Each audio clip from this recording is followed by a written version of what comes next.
I'd like to tell you about the strangest secret in the world. Not long ago, Albert Schweitzer, the great doctor and Nobel Prize winner, was being interviewed in London, and a reporter asked him, "Doctor, what's wrong with men today?" The great doctor was silent a moment, and then he said, "Men simply don't think." And it's about this that I want to talk with you. We live today in a golden age. This is an era that man has looked forward, dreamed of, and worked toward for thousands of years. But since it's here, we pretty well take it for granted. We in America are particularly fortunate to live in the richest land that ever existed on the face of the earth, a land of abundant opportunity for everyone. But do you know what happens? Let's take 100 men who start even at the age of 25. Do you have any idea what will happen to those men by the time they're 65? These 100 men who all start even at the age of 25 believe they're going to be successful. If you asked any one of these men if he wanted to be a success, he'd tell you that he did.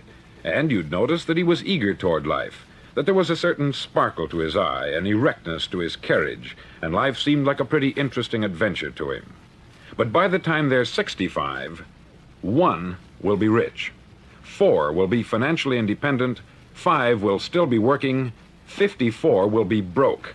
Now think a moment. Out of the 100, only 5 make the grade. Why do so many fail? What has happened to the sparkle that was there when they were 25? What's become of the dreams, the hopes, the plans? And why is there such a large disparity between what these men intended to do and what they actually accomplished? When we say about 5% achieve success, we have to define success. And here's the definition. Success is the progressive realization of a worthy ideal. If a man is working toward a predetermined goal and knows where he's going, that man is a success. If he's not doing that, he's a failure.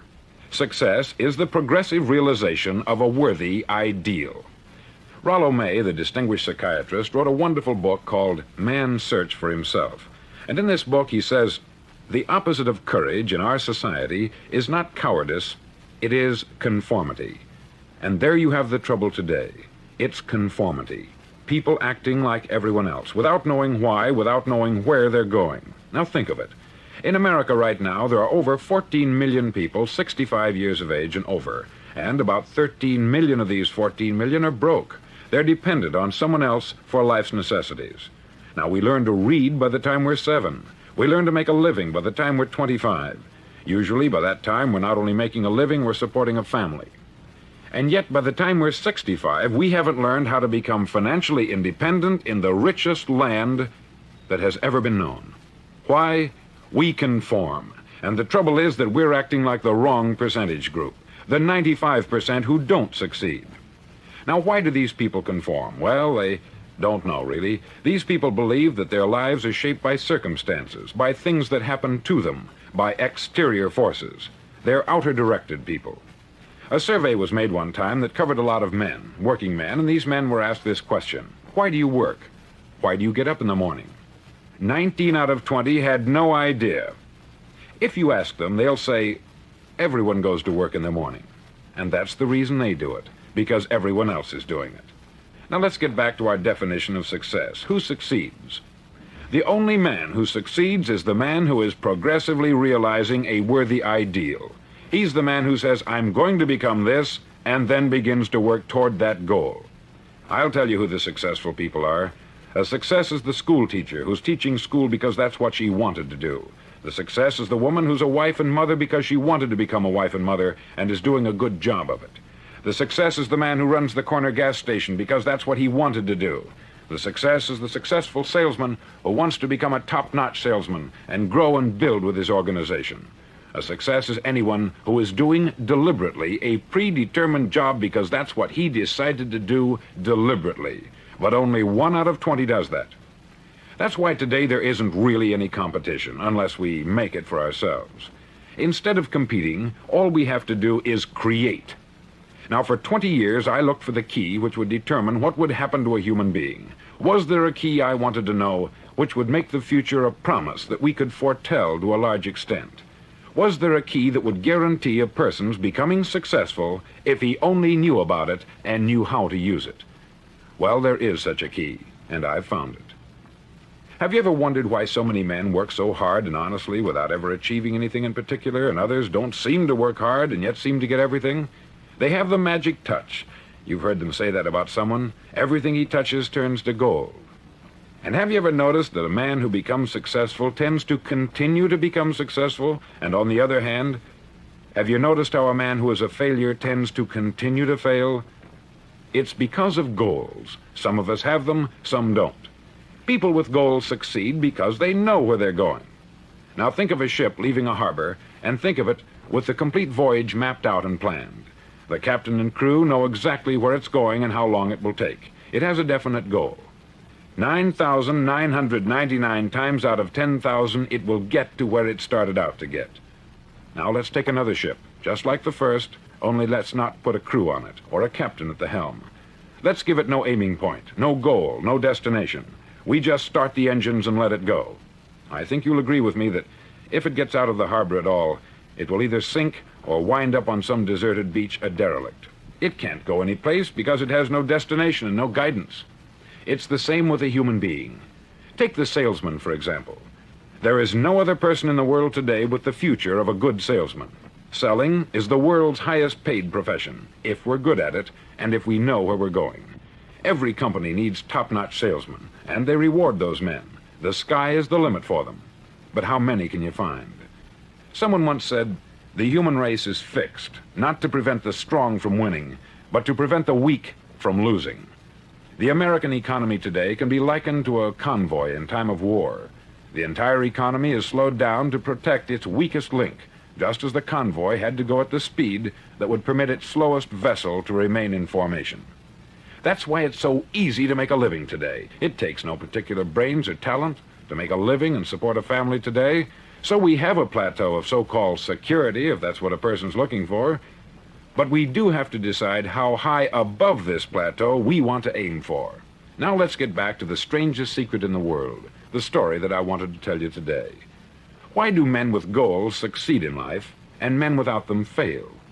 Well, let me tell you something which, if you really understand it, will alter your life immediately. If you understand completely what I'm going to tell you from this moment on, your life will never be the same again. You'll suddenly find that good luck just seems to be attracted to you. The things you want just seem to fall in line. And from now on, you won't have the problems, the worries, the gnawing lump of anxiety that perhaps you've experienced before. Doubt, fear, well, they'll be things of the past. Here's the key to success, and the key to failure. We become what we think about. Now let me say that again. We become what we think about. Throughout all history, the great wise men and teachers, philosophers and prophets have disagreed with one another on many different things. It is only on this one point that they are in complete and unanimous agreement. Listen to what Marcus Aurelius, the great Roman emperor, said. He said, "A man's life is what his thoughts make of it." Disraeli said this, "Everything comes if a man will only wait. I have brought myself by long meditation to the conviction that a human being with a settled purpose must accomplish it, and that nothing can resist a will that will stake even existence for its fulfillment." Ralph Waldo Emerson said this, "A man is what he thinks about all day long." William James said, "The greatest discovery of my generation is that human beings can alter their lives by altering their attitudes of mind." And he also said, "We need only in cold blood act as if the thing in question were real, and it will become infallibly real by growing into such a connection with our life that it will become real. It will become so knit with habit and emotion that our interest in it will be those which characterize belief." He also said this, "If you only care enough for a result, you will almost certainly attain it. If you wish to be rich, you will be rich. If you wish to be learned, you will be learned. If you wish to be good, you will be good. Only you must then really wish these things, and wish them exclusively, and not wish at the same time 100 other incompatible things just as strongly." In the Bible you read, in Mark 9:23, "If thou canst believe, all things are possible to him that believeth." Dr. Norman Vincent Peale said this, "This is one of the greatest laws in the universe. Fervently do I wish I had discovered it as a very young man. It dawned upon me much later in life, and I've found it to be one of the greatest, if not my greatest discovery, outside of my relationship to God. And the great law, briefly and simply stated, is that if you think in negative terms, you'll get negative results. If you think in positive terms, you will achieve positive results. That is the simple fact, which is at the basis of an astonishing law of prosperity and success. In 3 words, believe and succeed.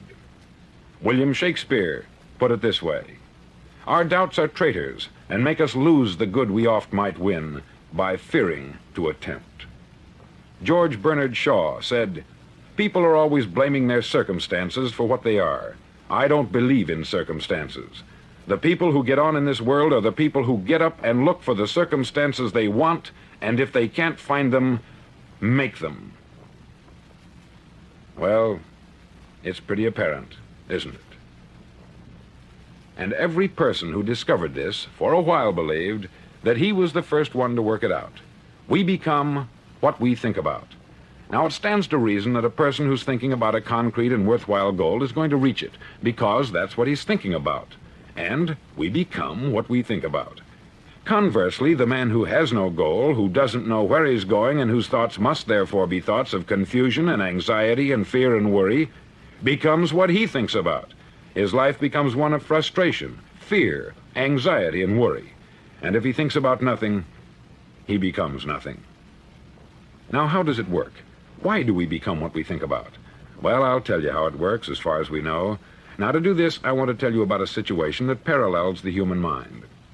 Suppose a farmer has some land, and it's good, fertile land. Now, the land gives the farmer a choice. He may plant in that land whatever he chooses. The land doesn't care. It's up to the farmer to make the decision. Now, remember, we're comparing the human mind with the land, because the mind, like the land, doesn't care what you plant in it. It will return what you plant, but it doesn't care what you plant. Now, let's say that the farmer has 2 seeds in his hand. One is a seed of corn, the other is nightshade, a deadly poison. He digs 2 little holes in the earth and he plants both seeds, one corn, the other nightshade. He covers up the holes, waters, and takes care of the land, and what will happen? Invariably, the land will return what is planted. As it's written in the Bible, as ye sow, so shall ye reap. Remember, the land doesn't care. It will return poison in just as wonderful abundance as it will corn. So up come the 2 plants, one corn, one poison. Now, the human mind is far more fertile, far more incredible and mysterious than the land, but it works the same way. It doesn't care what we plant. Success, failure. A concrete, worthwhile goal, or confusion, misunderstanding, fear, anxiety, and so on. But what we plant, it will return to us. You see, the human mind is the last great unexplored continent on the earth. It contains riches beyond our wildest dreams. It will return anything we want to plant. Now, you might say, well, if that's true, why don't people use their minds more? Well, I think they've figured out an answer to that, too. Our mind comes as standard equipment at birth. It's free, and things that are given to us for nothing, we place little value on. Things that we pay money for, we value. The paradox is that exactly the reverse is true. Everything that's really worthwhile in life came to us free. Our mind, our soul, our body, our hopes, our dreams, our ambitions, our intelligence, our love of family and children and friends. All these priceless possessions are free, but the things that cost us money are actually very cheap and can be replaced at any time. A good man can be completely wiped out and make another fortune. He can do that several times. Even if our home burns down, we can rebuild it, but the things we got for nothing, we can never replace. The human mind isn't used merely because we take it for granted. Familiarity breeds contempt. It can do any kind of job we assign to it, but generally speaking, we use it for little jobs instead of big, important ones. Universities have proved that most of us are operating on about 10% of our abilities. Decide now, what is it you want? Plant your goal in your mind. It's the most important decision you'll ever make in your entire life. Do you want to be an outstanding salesman, a better worker at your particular job? Do you want to go places in your company, in your community? All you've got to do is plant that seed in your mind. Care for it. Work steadily toward your goal, and it will become a reality. It not only will, there's no way that it cannot. You see, that is a law, like the laws of Sir Isaac Newton, the laws of gravity. If you get on top of a building and jump off, you'll always go down. You'll never go up. And it's the same with all the other laws of nature. They always work. They're inflexible. Think about your goal in a relaxed, positive way. Picture yourself in your mind's eye as having already achieved this goal. See yourself doing the things you will be doing when you've reached your goal. Ours has been called the phenobarbital age, the age of ulcers and nervous breakdowns. At a time when medical research has raised us to a new plateau of good health and longevity, far too many of us worry ourselves into an early grave trying to cope with things in our own little personal ways, without learning a few great laws that will take care of everything for us. These things we bring on ourselves through our habitual way of thinking. Every one of us is the sum total of his own thoughts. He is where he is because that is exactly where he really wants to be, whether he'll admit that or not. Each of us must live off the fruit of his thoughts in the future, because what you think today and tomorrow, next month and next year, will mold your life and determine your future. You're guided by your mind. I remember one time I was driving through Arizona and I saw one of those giant earth-moving machines roaring along the road at about 35 miles an hour with what looked like 20 tons of dirt in it, a tremendous, incredible machine, and there was a little man perched way up on top with the wheel in his hands guiding it. And as I drove along, I was struck by the similarity of that machine to the human mind. Just suppose you're sitting at the controls of such a vast source of energy. Are you going to sit back and fold your arms and let it run itself into a ditch? Or are you going to keep both hands firmly on the wheel and control and direct this power to a specific, worthwhile purpose? It's up to you. You're in the driver's seat. You see, the very law that gives us success is a two-edged sword. We must control our thinking. The same rule that can lead a man to a life of success, wealth, happiness, and all the things he's ever dreamed of for himself and his family, that very same law can lead him into the gutter. It's all in how he uses it, for good or for bad. This is the strangest secret in the world. Now, why do I say it's strange, and why do I call it a secret? Actually, it isn't a secret at all. It was first promulgated by some of the earliest wise men, and it appears again and again throughout the Bible. But very few people have learned it, understand it.